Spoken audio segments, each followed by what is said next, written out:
Today's Daily Ticker brought to you by Pelican Brewing, celebrating the season with Bad Santa Cascadian Dark Ale. Ho, ho, ho. Let's talk some Big Ten championship game as Oregon takes on Penn State on Saturday, 5 o'clock right here on The Fan. Joining us now is the longtime voice of Penn State football, Steve Jones. You can go give him a follow on Twitter at Steve Jones, PSU. And Steve, good morning to you. Thanks for the time out here in Oregon. We were kind of expecting for weeks it was going to be Oregon and Ohio State in the Big Ten title game, and Oregon locked up their trip a couple weeks ago, so we knew no matter what happened against Washington, they were going to go. And here we are. I was down in Autzen doing the pregame show, and I'm like, I couldn't believe what was unfolding in front of my eyes. What was the reaction for Penn State fans watching Ohio State go down to Michigan? Yep. Same here. I'm trying to avoid Bad Santa, by the way. Yeah. So, just so you guys know. The reaction was the same because it's interesting. I'm talking to my wife on Friday, and I said, hey, by the way, it turns out, I have a basketball game Thursday with Purdue. I got one with Rutgers on Tuesday. I haven't had 2 straight days off since the middle of July. I said, hey, I got the whole weekend off. Hey, it's great. And she's like, oh, happy. So, okay, now I'm sitting here in the pregame show because Penn State had the 3:30 Eastern time game. Mm-hmm. And we're watching this thing like, what the heck are they doing? Let's see. Your offensive line is missing 2 starters. Their 2 tackles are NFL guys for 10 years. And you're running the ball? Okay, fine. and Will Johnson, who's one of the really excellent lockdown corners in the league and is an NFL guy, is out.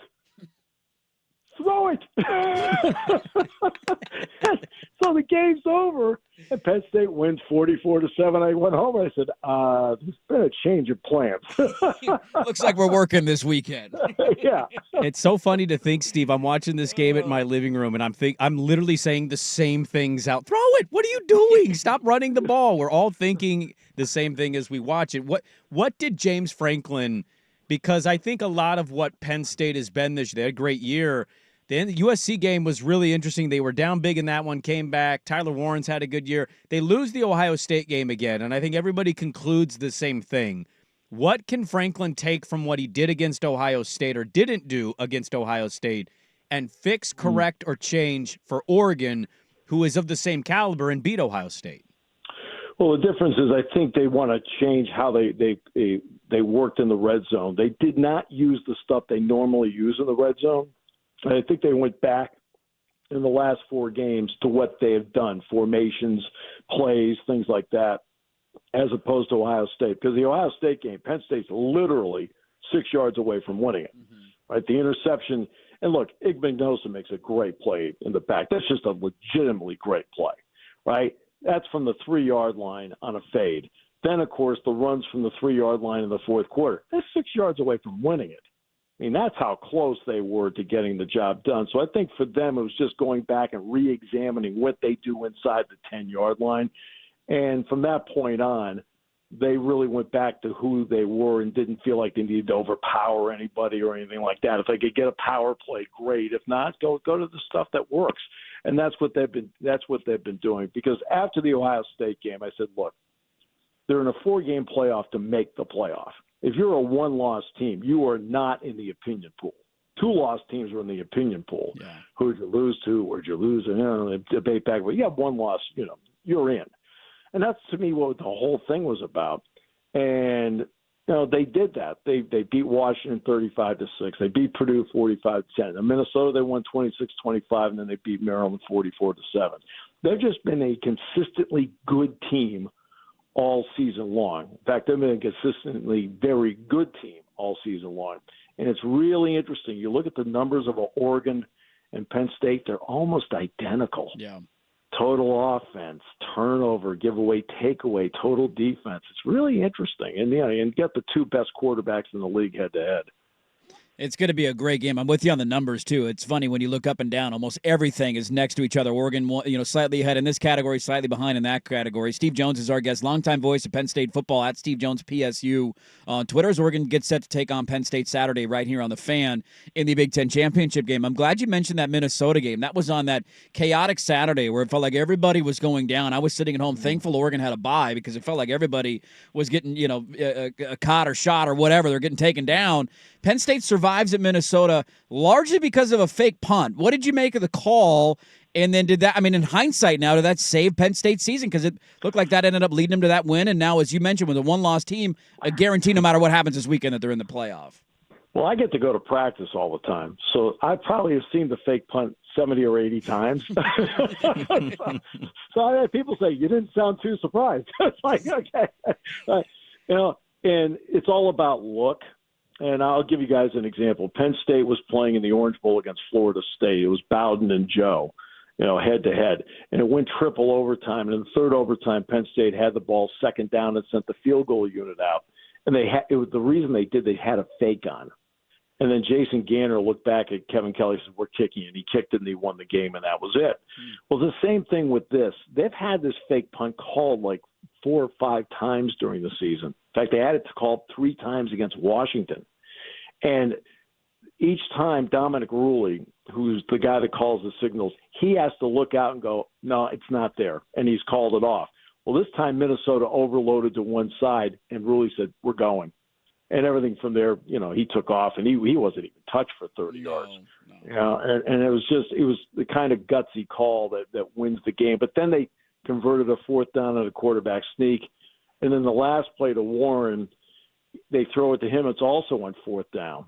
And Warren catches it and immediately goes down because he knows the game is going to be over. Penn State ran out the final 5:48 of that game. Right? And that's the kind of winning drive that winning teams make, and Penn State made that drive when they had to. They're 6 yards away from beating Ohio State, as you noted earlier. They were held to 120 rushing yards, and I think that's the tough thing for Penn State is sometimes they face these kind of slightly upper echelon teams in some ways, and it's kind of up front. It's the big uglies. How do you think Penn State's going to do rushing the ball against what Oregon's defensive front has been? Well, the difference is Nicholas Singleton's healthy. And that's a big difference. He is now about as close to 100% as he can be. He was not quite there for the Ohio State game. And he's become a real factor out of the backfield, catching the ball as well. He used to be one of those, what I refer to as body catchers. You guys have seen that, where the body's the third hand. Now he's got the hands out like a wide receiver. He's so confident in what he does, and it puts him into the open field. Having him back at 100%, or at least as close as possible, makes such a big difference. They were saying on the kickoff return against Maryland, somebody said a next-gen stat had him at 21.5 miles an hour on the 66-yard return.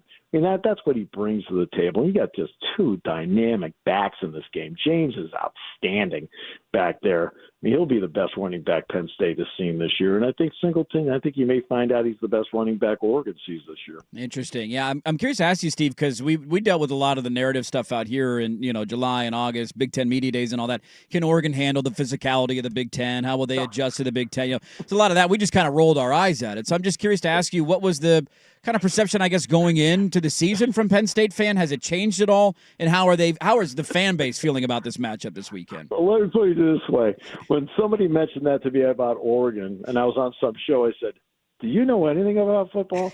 I said, I've watched Oregon play for the last few years. I said, physical? That's a physical football team.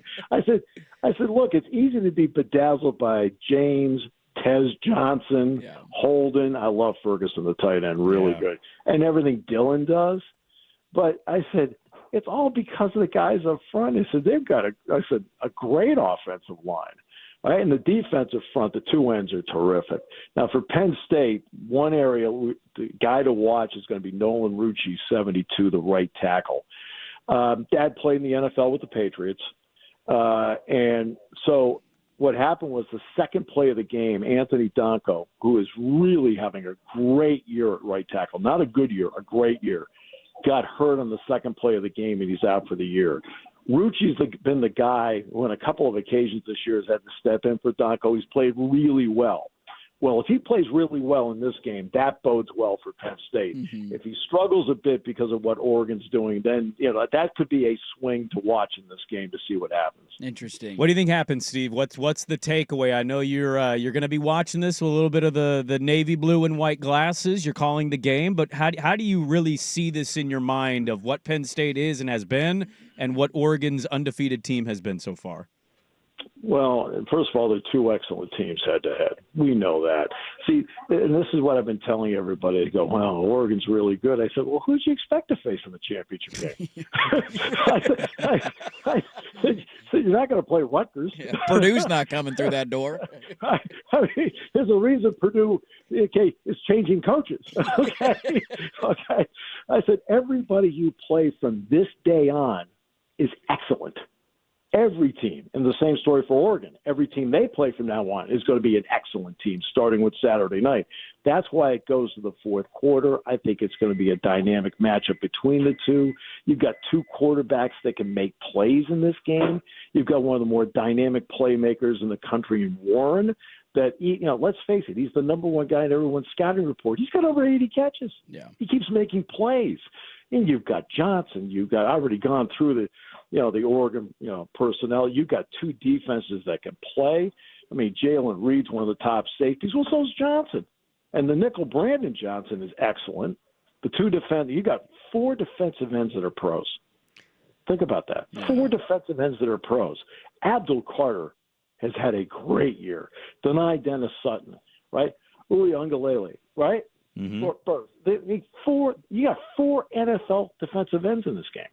That's the kind of talent that's going to be on the field. That's why it's going to go to the fourth quarter. I think it's going to be close. And whoever can find that play, I mean, it may not be a touchdown play or whatever, but a play that swings it, that's the team that's going to win. We like to think about breakfast quite often doing a show this early. Sounded like the microwave behind you. What are we warming up this morning? Oh. Actually, it's one of the other employees here in the station. They warmed up something, to be honest with you. It didn't look good. Okay. Hopefully it's not fish. Just tell them it's not salmon. Hopefully no salmon earlier in the day. No. Okay. Anybody that does that gets on the bad Santa list. Steve Jones is a longtime voice of Penn State, at Steve Jones PSU on Twitter. Go give him a follow. Steve, thanks so much for the time, man. Have a great call on Saturday. We're looking forward to the game, and hopefully we can catch up again soon. Guys, absolute pleasure to be with you. There you go, Steve Jones of Penn State. It didn't look good. I got to be honest with you. It looked pretty bad. That guy, man, he was fun. He was entertaining. Yeah. I agree with him. This seems like a close Penn State. You can play close games. Knock all the all the big losses you want. All of them seemingly are one possession games that come down to the wire, and so they're in all of them. This isn't going to be a blowout either way. Penn State's defense is legit. Tyler Warren's one of the best players in the entire country. Oregon lends themselves to close games a lot, too, they with played these kinds bunch of teams, them. right? They get clunky offensively from time to time. Like, this is going to be a one-possession game in the fourth quarter. I'm excited about it.